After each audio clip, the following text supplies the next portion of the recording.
کہنے لگا 11-12 سال کا نوجوان آیا مجھے توبہ کرا گیا. تو کہا جناب آپ کو کیسے ملا؟ تو وہ شخص کہنے لگا حضور کل میں گیا بازار, میں نے بغداد کے چوک سے 10 کلو مچھلی بھی خرید لی اور کچھ اور ضرورت کی چیزیں بھی, مہمان آنے تھے, وہ سارا کچھ خرید کے میں جب نکلا تو سامان زیادہ ہو گیا. چوک میں مزدور بیٹھے ہوتے تھے, میں نے کہا بھئی میرے ساتھ فلاں محلے تک سامان پہنچانا ہے. وہ بچہ کہنے لگا چچا اگر میں چلوں تو, میں نے اس کو ایڈریس وغیرہ بتلایا تو 3 دینار مزدوری طے ہو گئی سامان گھر پہنچانے کی. کہتے میرے ساتھ وہ نکلا اور جب رستہ طے کرنے لگا تو رستے میں گرمی بڑی سخت تھی, ظہر کا وقت تھا. ذرا ہم نے چند قدم اٹھائے, 2-4 گلیاں گزرے تھے کہ اذان ظہر کی آواز آنے لگی. تو کہتے ہیں بڑی منت کے انداز میں, بڑی گزارش کے انداز میں میری طرف دیکھا, عمر چھوٹی سی ہے. کہنے لگا چچا اگر اجازت مل جائے تو میں ظہر کی نماز پڑھ لوں.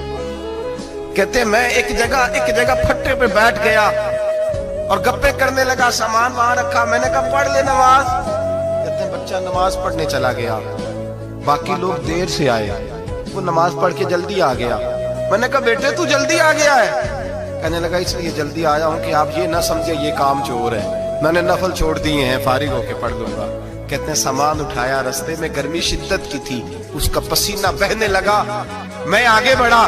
میں نے کہا بیٹے سامان تھوڑی دیر کے لیے مجھے دے دو, گرمی زیادہ ہے. کہنے لگے میں آپ کو نہیں دے سکتا, اس لیے کہ 3 دینار مزدوری گھر پہنچانے کی طے کی ہے, میں پھر مزدوری پوری نہیں لوں گا, پیسے کم لوں گا. کہتے ہیں میں محو حیرت ہو گیا, اس جوان کی بات نے میرے سارے وجود تھر تھر کبا ڈالا کہ اس دور میں اس قسم کے لوگ. کہتے ہیں گھر لے گیا اس کو, میں سامان رکھا, میں نے کہا تم یہاں ٹھہرو میں 3 دینار مزدوری لاتا ہوں. کہتے ہیں پیسے لینے گیا تو بیوی کو بتایا, بڑا نیک ہے, بڑا پرہیزگار جوان ہے.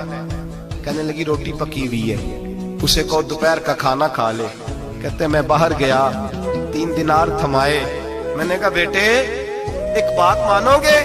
تو کہتے ہیں 3 دینار دے کے کہنے لگا اب تو آپ مالک ہو گئے, میں نے نمک کھا لیا ہے, اب تو ہر بات مانوں گا. اصلہ نال جی نیکی کریے نسلہ تاک نہیں بھول دے, میں اب ہر بات مانوں گا.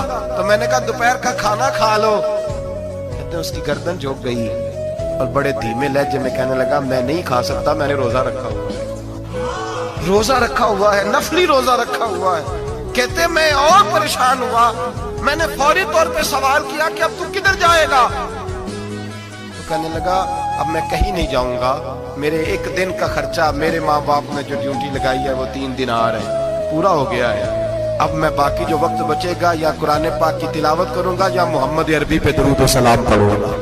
میں نے کہا افطاری کر لینا. کہنے لگا مجھے مسجد بتا دو, میں جا کے اللہ اللہ کرتا ہوں, مجھے شام کو لے آنا. افطاری ہمارے ساتھ اس کی طے ہو گئی, مسجد چلا گیا.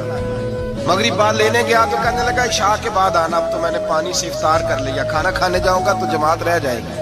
کہتے ہیں عشاء کے بعد میں لایا, اس کو کھانا کھلایا, رات گہری ہو گئی تو میں نے کہا تو سو نہیں جاتا؟ کہنے لگا کوئی عرض نہیں, کبھی دور مزدوری کرنے نکل جاؤں تو رہ بھی جاتا ہوں, گھر والوں کو پتا ہے. کہتے میں نے مسافر خانہ کھولا, یوں سمجھیے ڈرائنگ روم بیٹھک میں نے کھولی, اس کو سلا دیا.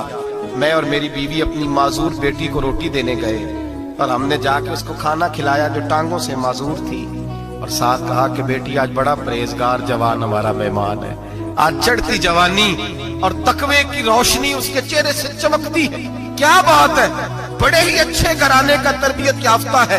کہتے ہیں بچی کو کھانا کھلا کے لوٹے, اپنے کمرے میں سو گئے, بیٹی اپنے کمرے میں لیٹ گئی. ترس گئے تھے کہ بیٹی قدموں پہ چلے. تہجد کا وقت ہوا تو دروازے پہ دستک ہوئی, بڑی بے چینی کے ساتھ اٹھے میاں بیوی, کون ہے؟ بیٹی کی آواز آئی, ابا جی دروازہ جلدی کھولیں. کہتے ہیں کلیجے پھٹنے لگے, ذہن بکھرنے لگے, سوچے ہیں کہ وہ 2-1 منٹ ہمارے اوپر پہاڑ بننے لگے. دروازہ کھولا تو وہ بیٹی جس کے لیے ترس گئے تھے کبھی چلے گی, وہ اپنی ٹانگوں پہ کھڑی ہے, کبھی دوڑ کے ادھر جاتی کبھی دوڑ کے ادھر آتی. کہتے ہیں میں تڑپ گیا. بیوی بھی رونے لگی, بیٹے یہ کیا ہوا؟ ہم تو مایوس ہونے لگے تھے معاذ اللہ کہ اب تو ٹھیک نہیں ہوگی, کیا ہوا؟ کہنے لگے ابا جی اماں جی آپ نے بتایا نا نیک جوان آیا ہے, نیک آیا ہے, تو میں آپ چلے گئے تو میرے دل میں خیال آیا اے اللہ اگر وہ واقعی نیک ہے تو اس کے صدقے مجھے شفائی عطا فرما دے. یا ایھا الذین آمنوا اتقوا اللہ وابتغوا الیہ الوسیلہ, اے اللہ صحت ہی دے دے. کہتے ابھی میری دعا بھی پوری نہیں ہوئی کہ میرا وجود حرکت کرنے لگا, اور یہ دیکھو میں اٹھ کے کھڑا ہو گئی ہوں.